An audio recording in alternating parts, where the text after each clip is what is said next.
If you would like to hear Night Dreams Talk Radio on your local radio station, let them know. Tell them to check out www.nightdreamstalkradio.com, and thank you. Night Dreams Talk Radio, After Dark, wants to give a big shout out to all the truckers that listen to our show. From our compound, from the West Coast to the East Coast to worldwide, both on the internet and terrestrial radio, you're listening to Gary Anderson on Night Dreams Talk Radio, After Dark.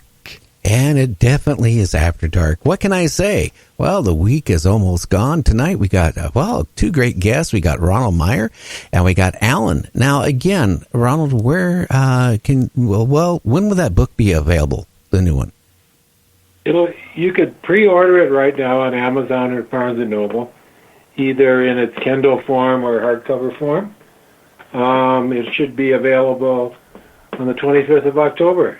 And the name of the book? Bigfoot Singularity. Yeah. It's the idea that the Bigfoot are moving towards an evolutionary shift that will enhance their capability and powers and their forces. It's a good thriller. It takes place over 5 days, and it's a race to see if this singularity, this jump in evolution is going to take place, or are some people going to get control of the portal technology they use, and or are they just going to kill them and get rid of them? So it's quite a thriller. And again, you said they can do pre-orders on it right now. How big a book is this? Is this like a weekend read or longer? I would say it's a weekend read. It's about 250 pages, the sort of thing you could read, take with you on vacation and read it on the plane, and then read it while you're waiting for a plane when you got a moment, and a good weekend you could be done with it. It's fast paced, and it's a science fiction genre thriller type book. We're working on a sequel where we're getting more into the paranormal aspect. Some of the properties we encountered in making the movie. Well, one thing too, Ron Moorhead, with his audio clips, he used to go way out in the middle of nowhere to a camp he would go to every year to capture all these Bigfoot sounds and all that stuff. He was telling me that they even imitated a slamming of a trunk of a car. So I would think, wow, how could they do that without ever hearing what opening a car door or opening a car trunk and slamming it? How could they even imitate that unless they can pull that out of your brain? Or they can hear it. I mean, some people will say that they're kind of present here all the time, just not visible to us. They're watching us and learning about us, which is what you would think, if you were an alien intelligence of one form or another, you'd be sort of investigating us for whatever reason. Well, what exactly the purpose is, some people think that maybe they're not pleasant, but maybe, they're waiting to introduce us and let us join the federation of other intelligent creatures if we can get our act together. Interesting. Maybe some people say these encounters are like the awakening experiences that some of the great masters and religious leaders have, that they can bring that about and kind of wake us up to a new direction we want to go. There's some very interesting ideas about, if it's true they're here and they're alien, what it's all about, which is the big mystery, because there's no clear indication what their purpose is and what they're doing, except playing with us to some degree. Well, you mentioned you're tying them in with UFOs and aliens and stuff like that. I've been doing for the last 6 months a lot of shows about abductions, people being abducted by aliens and UFOs. Why would they have to disguise themselves as a creature when they can just do what they do when they abduct people, come in as a gray or some other type of entity and abduct people and do whatever they do? Why would they have to, look basically like a gorilla type of thing to encounter humans? That's a good question. So maybe someday we can ask him. I'd like to know. Alan, do you have any idea?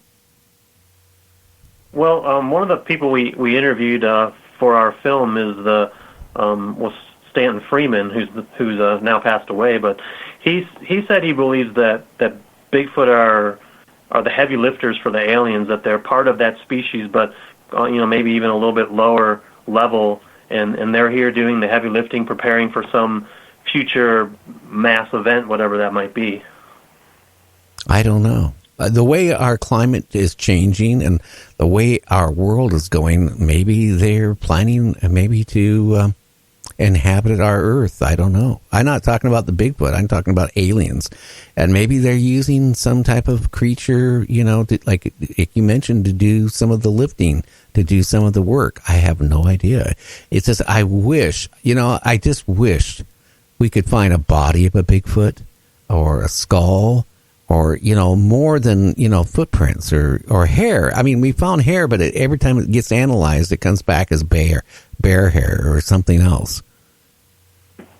Yeah, I mean, if they're flesh and blood, hairy creatures, they would have been found by now.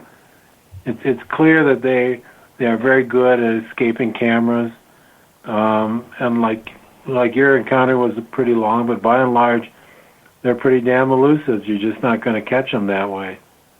So, and if they are alien, as we said before, they're smarter than us, and they're playing with us in some way. For whatever reason, that's a good question. We're not sure. Mm-hmm. But if you start looking at the pattern of the people they contact, you might find something there. Right, Alan? Tom has this theory about the people that they contact. Yeah, they're kind of ordinary, down-to-earth people that they like to touch with and kind of gradually bring them along to some sort of realization for whatever reason. Yeah, it seems that a lot of these multiple contacts start out very subtle and very small, and then they escalate into bigger things. We had a gentleman that had this kind of thing happening out in Oregon, and he said to me kind of off camera one time, he says, yeah, me and my wife left to go run some errands. We locked up the house. All the doors and windows were locked up. And when we came back home, there was a pretty substantial sized rock in the middle of our living room floor. He's like, you tell me what's happening because I don't understand it. But he kept having multiple experiences, and eventually he was habituated. They didn't bother him anymore. And, whatever these things were messing with him, he could get angry with them and tell them to stop, and they would stop. Interesting. So somebody's got to start gathering the information and collating all these encounters, and putting together the paranormal ones, and start looking for patterns if you're going to detect what's really going on, which is just beginning right now, because you're not going to do this if you're chasing flesh and blood creatures. You're going to be hunting them down as if they're bears forever, looking for a body that's never going to show up, or the film that will capture them for sure, and all that it's just not going to happen. So you got to change your approach to investigating if you really believe they're paranormal, which is what we're sort of doing. Well, put it this way: I don't know if they're paranormal or if, again, they're connected with aliens. I don't connect aliens with the paranormal. I don't know, James. What do you connect aliens and UFOs with the paranormal or Bigfoot, or what's your feeling? Well, I kind of package it all in one, but I look at Bigfoot as a biological type of being. UFOs, aliens. What can you say about them? It's an enigma of its own. I mean, it's taken on a form. It's in the news every day. Yeah, there's more and more encounters that people are having, or at least are reporting them. We interviewed one person who worked radar for the military, and she went on camera and told one story, but we got to disguise her. She said there are so many reports that she encountered that it's clear that something's going on. Scared the heck out of tough pilots. That they were happening all over the world. That it's pretty common that something's going on that's leading towards something, whatever that something is. We'll find out soon enough, probably. Well, I can tell you this: the encounters, like with cattle mutilation, is gone back up on the swing where it kind of faded out for a while. I mean, here just recently in Oregon, I mean, there was a cattle mutilation there with a bull. Some of this stuff, it's interesting. Like with that mutilation, they came now to a conclusion that animal was not laying down when it was mutilated. It was standing when its eyes were removed and all this other stuff was removed. It was still living. So whatever is doing these type of things show no compassion towards anything that they're touching. That's why I kind of wonder if the Bigfoot is tied in with UFOs or aliens. Maybe it's the same thing. That's again, where if aliens are not showing compassion about abducting people and experimenting on people, I just feel like if there is Bigfoot that's tied in with it, I just makes me wonder, like people going out looking for Bigfoot or hunters or people going out. So many people disappear, just like in that book 411. It is scary. So are they friendly, or are they actually real flesh and blood, or are they something else? Are they shape-shifting, or are they aliens, or are they holograms, or what is it? That's the interesting thing. Even before you guys came on, I had a lady, message me, said that her and her husband, recently went out, for a picnic out in the woods, and they were on this big rock, and they were just starting to have their meal, and all of a sudden rocks started flying towards them, and they took off, just left everything and got out of there.